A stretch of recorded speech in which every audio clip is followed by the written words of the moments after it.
Welcome back, everybody. Derrick Sue, your East Oakland advocate. Well, some of you have been inquiring about my Oakland Middle Harbor community, and it's the floating community that I've been talking about since 2017. And this is the uh, uh, program that uses uh, semi-retired cruise ships because there's an abundance of them on the open market for sale. Uh, because cruise ship companies are going to larger and larger ships, so the smaller ships uh, they don't get used, and so they have to dump them because it's too expensive to maintain them in a state of operational readiness. It's about $3 million just to have a ship sit, literally just sit and do nothing. So it's an expensive situation. And so a lot of these cruise ships are under 25 years old.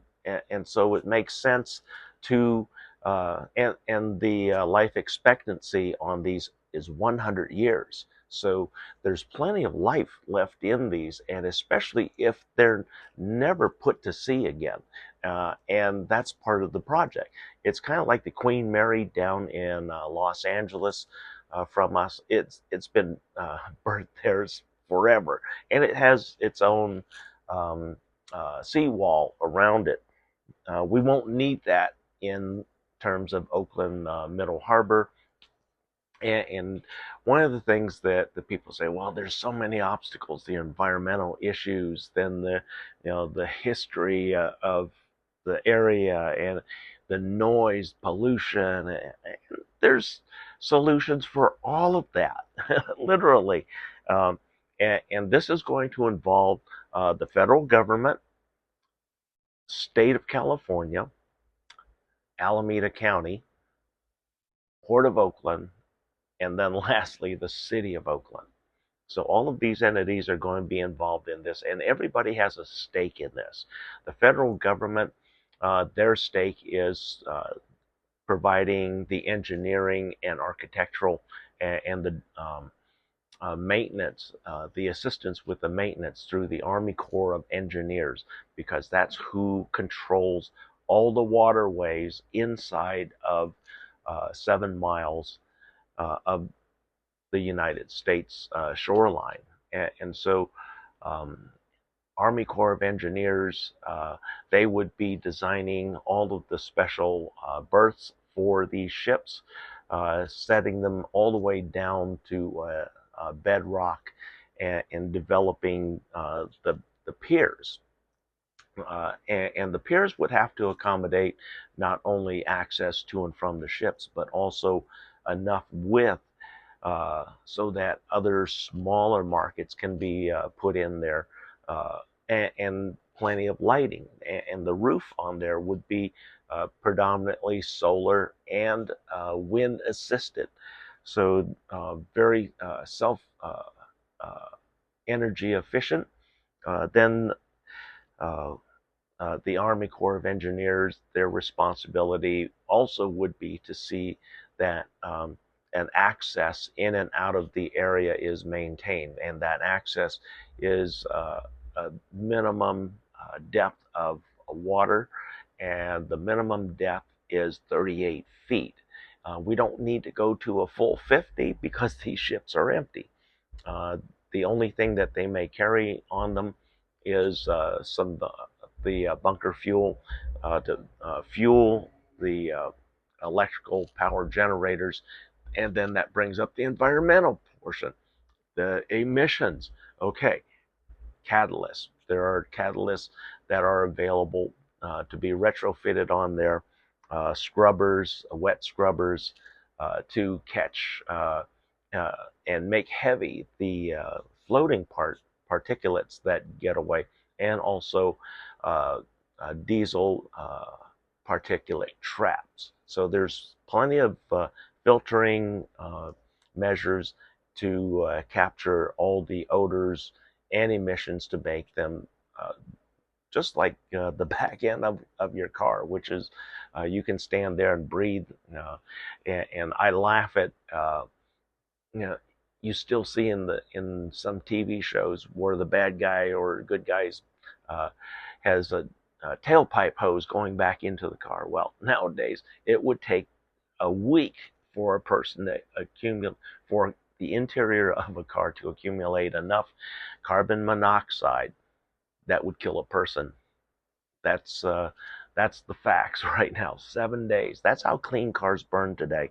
So anyway, uh, retrofitting catalysts onto the emissions stacks for the electrical generators on board these ships is not a big deal, and that's figured into the expense of uh, each of the cabins that would be sold on an ownership basis, not for um, people to buy and then rent out. No, this is owner occupied units, and there are conditions for that. So there's not any financial conditions, because pretty much anybody can afford these. And how about having ownership on that ship? And this is an HOA. The ship is an HOA, and it's a group ownership between business and residents. So that's one of the big changes on that uh, for sewage and water. Sewage, EB Mud, SD1 Special District 1, which is the sewer treatment plant, is only 4 blocks away.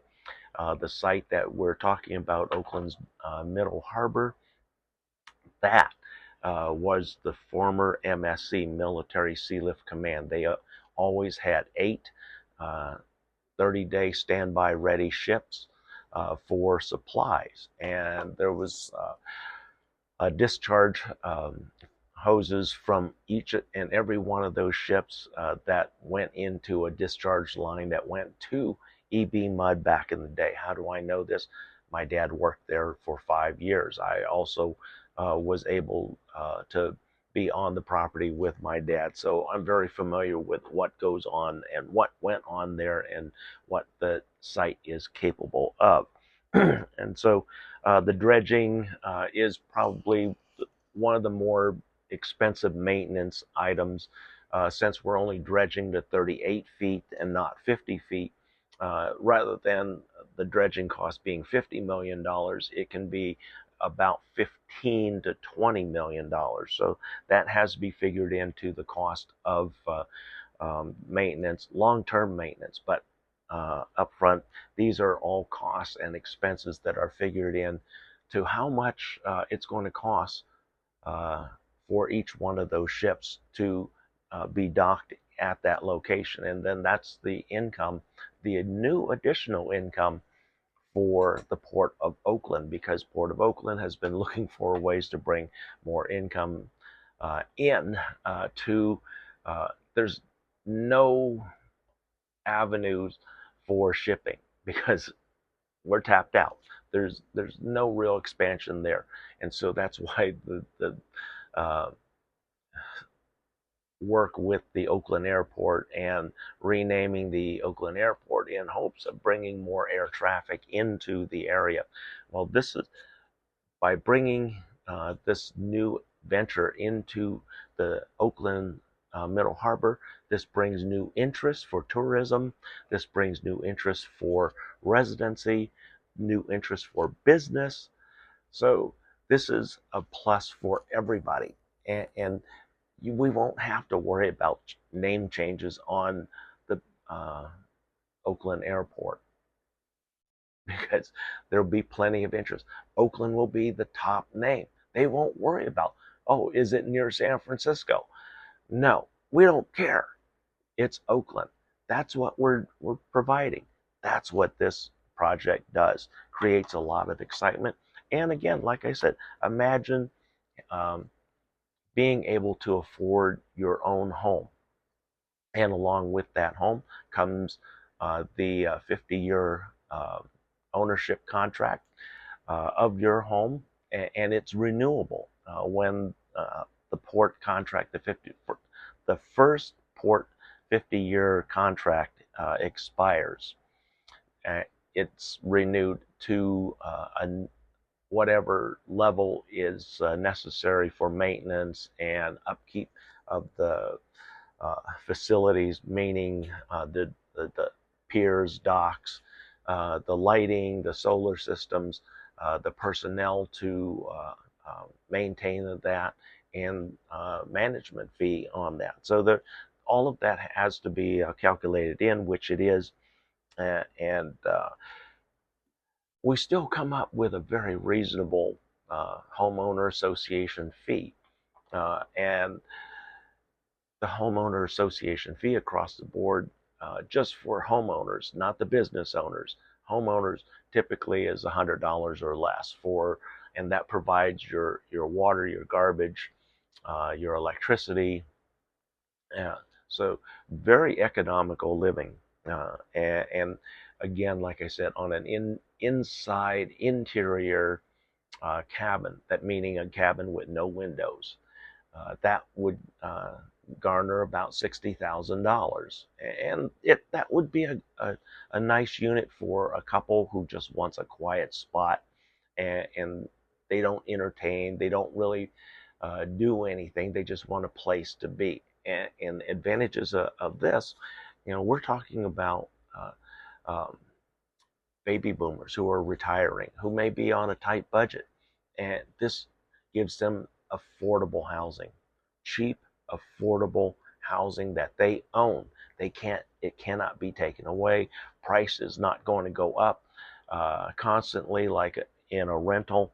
So this is very doable for a lot of couples. Plus, with the programs that come with that shipboard living, you can arrange so that you never have to cook. All your meals could be right there prepared on board, and all you have to do is show up. So there's a lot of different advantages to this program. Like I said, it brings new interest for entertainment, for new bayside and estuary side, waterside, waterfront restaurants, with the sea breeze, or looking out a window. Plus, there's entertainment on the upper decks. So there's a lot of different opportunities, and the primary thing is that everybody owns their location, even the business owners. So this is significant for business owners. For you business owners, you've never probably had the opportunity to own the site that your business sits on. I have, and it's extremely important in controlling the cost of overhead. Because if you could control the cost of overhead and make it predictable year in, year out, you can afford to pay your employees, your workers, very well. So that's the advantage of that, because now you don't have a greedy landlord or a property management company stealing all your profits, and that's what they're literally doing, because they have no value added to your product, and so that's just theft, and that's the way I see it. But this puts the money back in your pocket, and you control the expenses and your overhead. So that's one of the big things there. So we've dealt with several of the different issues. Like I said, Port of Oakland gains a new source of revenue, uh, and Alameda County also gains a new source of revenue, because each one of those cabins, they're taxable. They have a property tax on them. It's not very big. Uh, we're talking $100 typically for each one of those cabins. And then we are able to generate new entertainment taxes for the city of Oakland, which is incredible. And this brings new life, a new entertainment with great security, because there's only limited entrances and exits on board the ship. And so we can control the environment. And we're talking about not having to hire new police force. We're talking about using a military police, or not military, but a maritime policing force, and so it's very different. So crimes and criminals that commit crimes on board these ships, they're subject to the criminal maritime laws and possibly city and county laws, but the maritime laws are very strict and they are not forgiving. So that's one of the pluses about security and having a different type of policing force.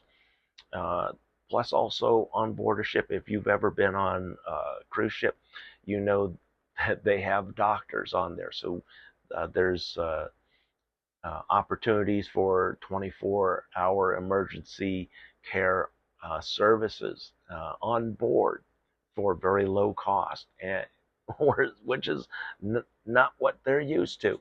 Also, there's a mortuary on board. Plus, there's also a brig, the jail on board. So all of these things, these are floating cities, literally. And another plus that these are going to serve as backup redundant emergency service centers, meaning that they're going to be outfitted with all sorts of antennas for cellular backup services to the area. Also, emergency services, police, fire, our communication centers would be a redundant system, or they could become a primary system on board that ship rather than having it on land and spending a lot of money. Also, FEMA, we would have a lot of units on board those ships. Those are emergency FEMA housing units, because we've seen the need for FEMA standby housing, and this would be in a state where they're maintained and um, they're ready at a moment's notice, not having to be brought in from somewhere else, which takes weeks to set up, and then getting people in. This way, we have home, or not homes, but uh, shelters and housing available immediately. Also, since this housing is affordable, we're going to be able to maintain our schools, and school teachers or be able to stay in the city and commute close by to Oakland schools. So this is a great program all the way around. Uh, but I just wanted to say that typically, um, what this comes down to was businesses, you'll be able to buy and own your site and keep it. And we're not talking a huge amount.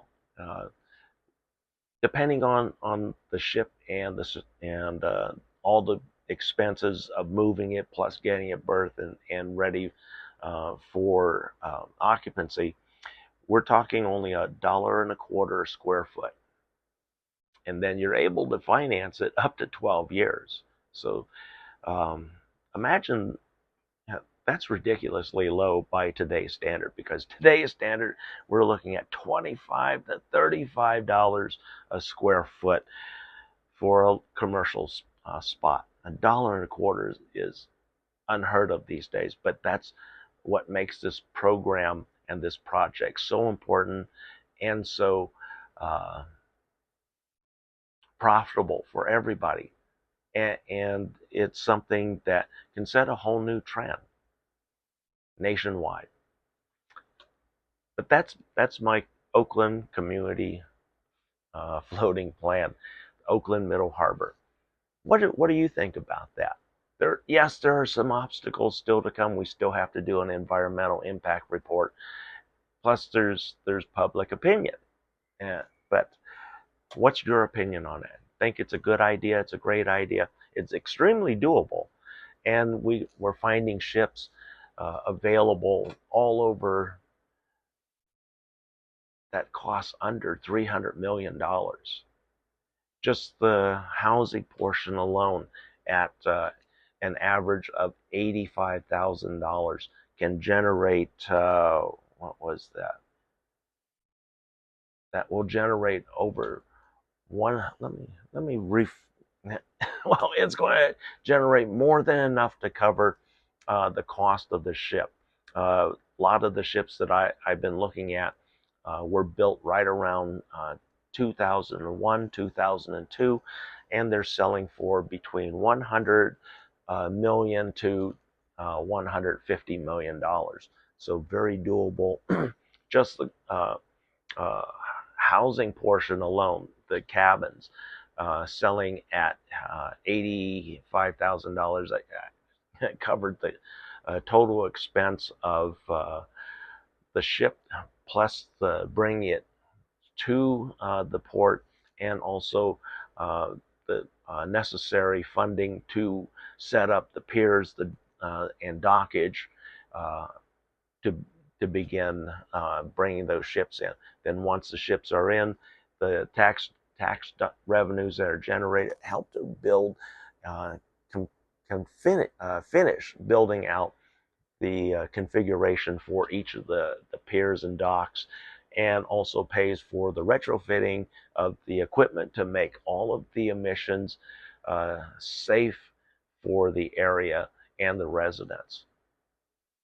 That's the project. What do you think? Thanks for joining me today. We'll be right back.